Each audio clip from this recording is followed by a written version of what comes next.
મિત્રો, ભગવાન શ્રી રામનું મંદિર અયોધ્યામાં બનીને તૈયાર થઈ ગયું છે એ તો બધા જાણે છે, પરંતુ એવી ઘણી ચમત્કારિક ઘટનાઓ બનીને સામે આવી રહી છે જેને જોઈને હર કોઈ હેરાન છે.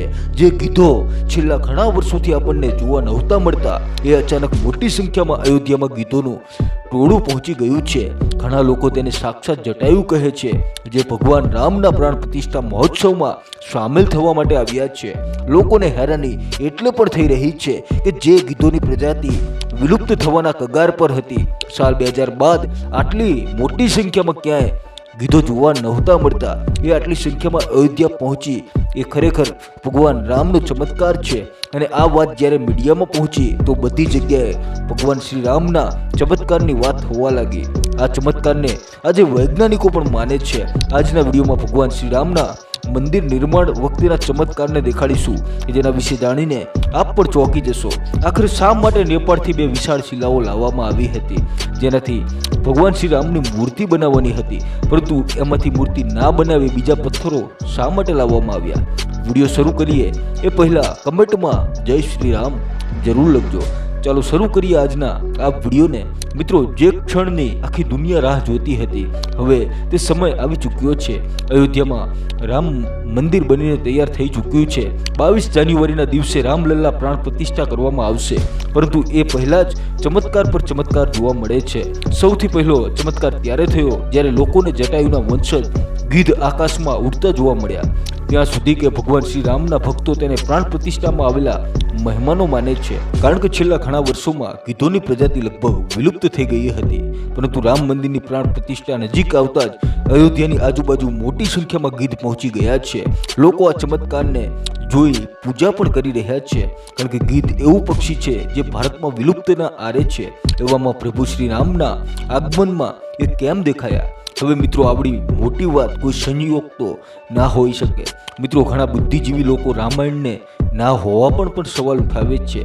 એ લોકોનું માનવું છે કે રામાયણ અસલમાં એક કહાની હતી, પરંતુ મિત્રો આજે પણ રામાયણથી જોડાયેલા ઘણા એવા સબૂત ઉપસ્થિત છે જે હર કોઈને માનવા મજબૂર કરે છે. ભગવાન રામે જે પુલ બનાવ્યો હતો લંકા જવા માટે, એ આજે પણ મોજૂદ છે.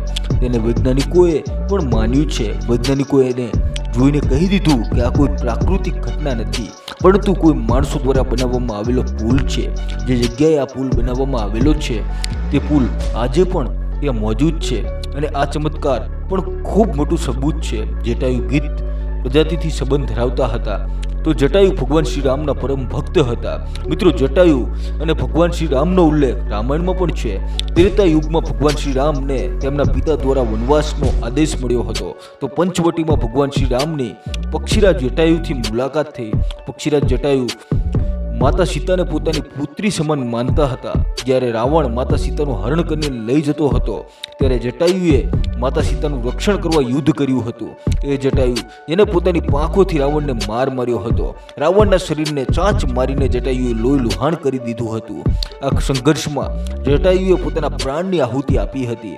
છત્તીસગઢના દંડકારણ્ય વિસ્તારમાં જટાયુનું મંદિર આવેલું છે. આ એ સ્થાન છે જ્યારે માતા સીતાનું અપહરણ કરીને રાવણ પુષ્પક વિમાનમાં લંકા જવા નીકળ્યો હતો. તો સૌથી પહેલા જટાયુએ જ રાવણને રોક્યો હતો. રામકથામાં એ પ્રસંગ આવે છે જ્યારે જટાયુના ભાઈ સંપત્તિએ કહ્યું કે મારી પાંખ કમજોર છે, પરંતુ આંખો દૂરની વસ્તુઓને જોઈ શકે છે, એટલે હું સીતાજીને અશોક વાટિકામાં બેઠેલા જોઈ શકું છું. એટલે લોકોએ તેને સાક્ષાત જટાયુના વંશજ માને છે. મિત્રો, અયોધ્યા નગરીની અંદર જ ભગવાન શ્રી રામનો જન્મ થયો હતો, જેનો ઉલ્લેખ વાલ્મીકી રામાયણમાં પણ છે. વર્ષો સુધી ચાલેલા રામ રાજ્ય બાદ જ્યારે ભગવાન શ્રી રામે જળ સમાધિ લીધી, તો અયોધ્યા નગરી સૂની પડી ગઈ. પૌરાણિક માન્યતાઓ અનુસાર ઉજ્જૈનના રાજા વિક્રમાદિત્ય જ્યારે અહીંથી પસાર થયા, તો તેમને ઉજ્જડ ભૂમિ પર કંઈક ચમત્કાર જોવા મળ્યા. ખોજ કરી તો તેમને ખબર પડી કે આ શ્રી રામની જન્મભૂમિ છે. ત્યારબાદ તેમને અહીં ભગવાન શ્રી રામનું ભવ્ય મંદિર બનાવ્યું. સમય પર હિન્દુ રાજાઓ મંદિરની જાળવણી કરી, પરંતુ જ્યારે 14મી સદીમાં જ્યારે ભારતમાં મુઘલોનું શાસન આવ્યું, તો શ્રી રામ મંદિરને નષ્ટ કરી અહીં બાબરી મસ્જિદ બનાવી દેવામાં આવી.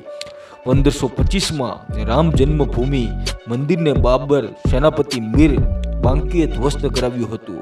બાબરી મસ્જિદના 3 ઘુમ્મટ હતા, જેના બહારના ભાગમાં એક ચબૂતરામાં શ્રી રામના બાળ સ્વરૂપની પૂજા થતી હતી તેને રામ ચબૂતરો પણ કહેતા. પરંતુ 1950માં બાબરી મસ્જિદના મુખ્ય ઘુમ્મટના નીચે જ એ મૂર્તિ નીકળી જે સદીઓથી જે રામ ચબૂતરામાં બિરાજમાન હતી. બાબરી મસ્જિદ અને રામ જન્મભૂમિ મંદિર પર વર્ષો ચાલેલા વિવાદ બાદ શ્રી રામની પોતાની જન્મભૂમિ પર પ્રાણ પ્રતિષ્ઠા થઈ રહી છે. હવે એક જ સવાલ છે કે અયોધ્યામાં શ્રી રામની મૂર્તિ બનાવવા નેપાળથી 2 વિશાળ પથ્થરોને કેમ લાવવામાં આવ્યા હતા? આખરે એ પથ્થરોમાંથી મૂર્તિ કેમ ના બનાવવામાં આવી?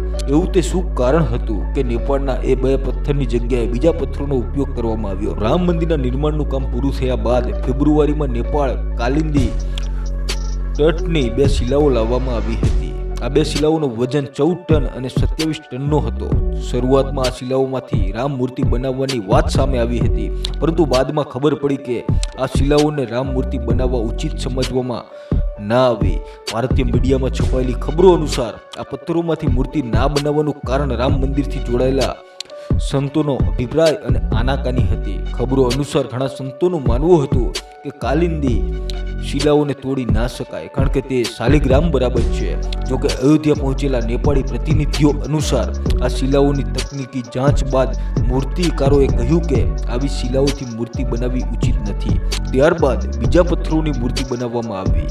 નેપાળી પ્રતિનિધિઓ અનુસાર 27 ટન વજનની શિલા પર મૂર્તિ બનાવવાનો પ્રયત્ન કરાયો હતો કારણ કે જ્યારે 17 ટનની શિલાને શાલિગ્રામ માનવામાં આવી તો 27 ટનની શિલા પણ યોગ્ય ના જણાતા બંને શિલાઓ રામ મંદિરની પાસે રખાઈ છે.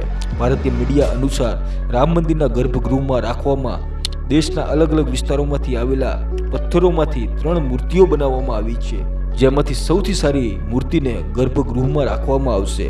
મિત્રો, અયોધ્યામાં દુનિયાનું સૌથી મોટું વિશાળ મંદિર બનવા જઈ રહ્યું છે. લોકો આતુરતાથી રાહ જોઈ રહ્યા છે. રામ મંદિર માટે કુલ 67 એકર જમીન છે, જેમાંથી 2 એકરમાં રામ મંદિર બની રહ્યું છે. 161 ફૂટની ઊંચાઈએ ધજા લહેરાશે. 3ની જગ્યાએ 5 ઘુમ્મટ અને 1 મુખ્ય શિખર બન્યું છે. જોકે સાલ 2020માં જ આ કામ શરૂ કરાયું હતું. પ્રધાનમંત્રી નરેન્દ્ર મોદીજીએ 5 ઓગસ્ટ 2020ના રોજ અયોધ્યામાં ભગવાન રામની આધારશિલા રાખી હતી. સાલ 1994માં બાબરી મસ્જિદ ધ્વસ્ત કરાઈ હતી. ત્યારબાદ હિન્દુ પક્ષ અને મુસ્લિમ પક્ષ વચ્ચે અલ્હાબાદ હાઈકોર્ટથી સુપ્રીમ કોર્ટ સુધી લાંબી કાનૂની લડાઈ ચાલી હતી. નવેમ્બર 2019માં ઐતિહાસિક નિર્ણય સંભળાયો અને આદેશ લેવાયો કે અયોધ્યામાં વિવાદિત જમીન પર મંદિર બનાવવામાં આવે. વિડીયો પસંદ આવ્યો હોય તો લાઈક કરવાનું ના ભૂલતા અને ચેનલ પર નવા છો તો સબસ્ક્રાઈબ કરવાનું ના ભૂલતા. જય હિન્દ, જય ભારત, જય શ્રી રામ.